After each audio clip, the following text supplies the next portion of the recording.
l'innovation technologique à l'heure de l'anthropocène. Bonjour Aurélien Acquier. Bonjour. Aurélien Acquier, j'aurais pu dire aussi la grande entreprise technologique, durabilité, politique et science-fiction.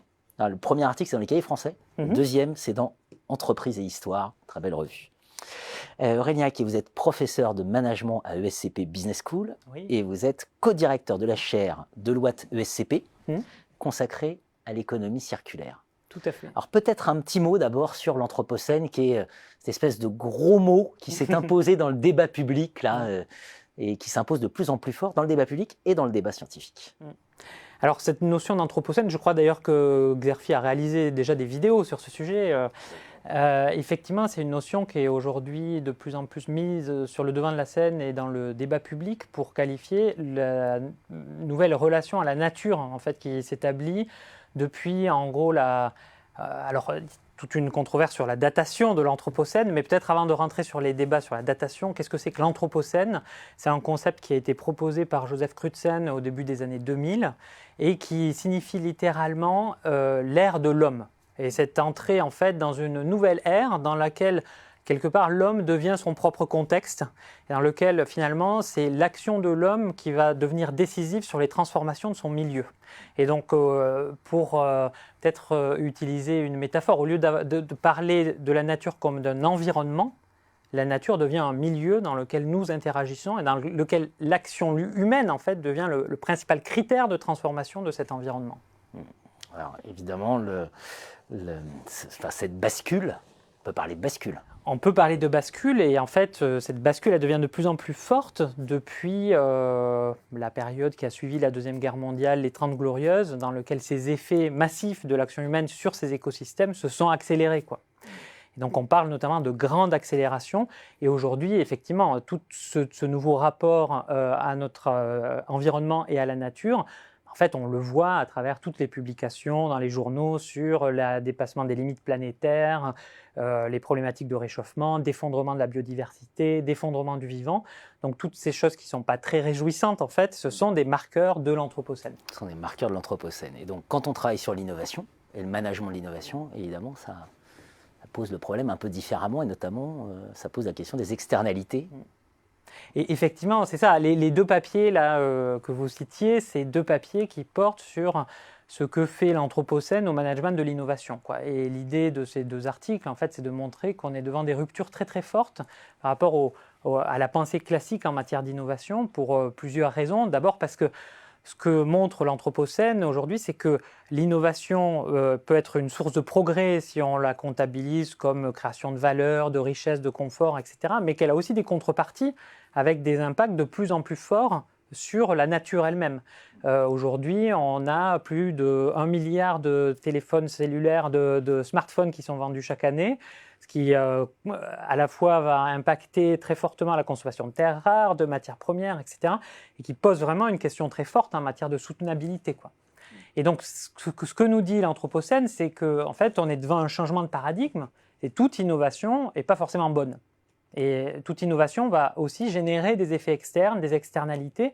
Et donc, on rentre dans un nouveau paradigme où il va falloir arbitrer entre plusieurs innovations et pas considérer que seul le marché en fait, va sanctionner l'utilité d'une innovation.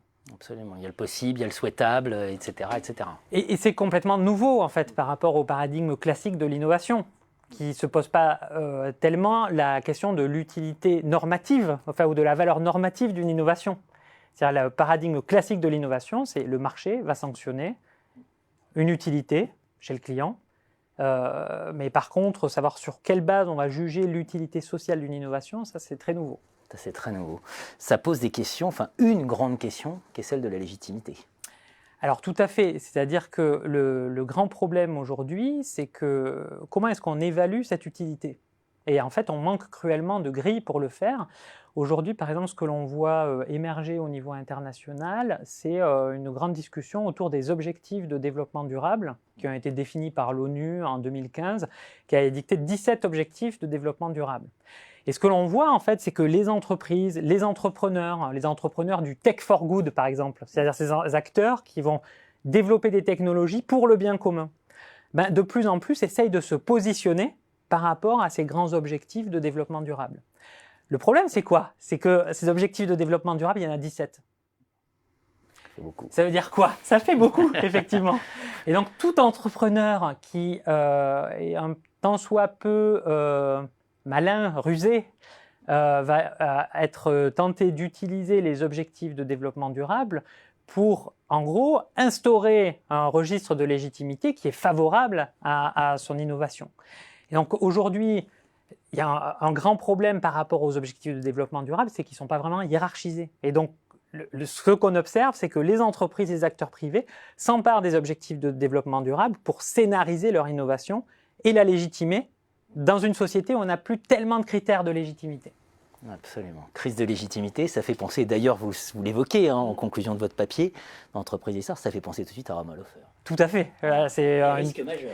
C'est ça, et c'est effectivement, là, c'est une de mes lectures, je dirais pas d'enfance, mais ça remonte à mes lectures de doctorat notamment, et cette idée très forte d'effondrement des systèmes de légitimité, dans lequel la loi et les grands principes sur lesquels était fondée la légitimité ne tiennent plus. Et du coup, dans ce contexte-là, les acteurs recréent temporairement leur système de légitimité, sachant qu'aussi, ils sont très régulièrement contestés eux-mêmes.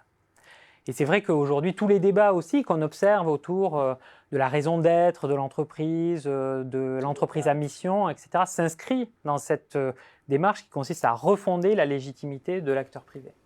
Bon, un boulevard de recherche qui s'ouvre sur ces questions. Alors oui, c'est un boulevard de recherche qui s'ouvre, notamment. Je ne sais pas si c'est une bonne nouvelle d'ailleurs, parce que c'est quand même le point de départ, c'est quand même une bascule assez effrayante. Mais c'est une bascule assez effrayante. C'est une bonne nouvelle du point de vue de l'intérêt de ces questions.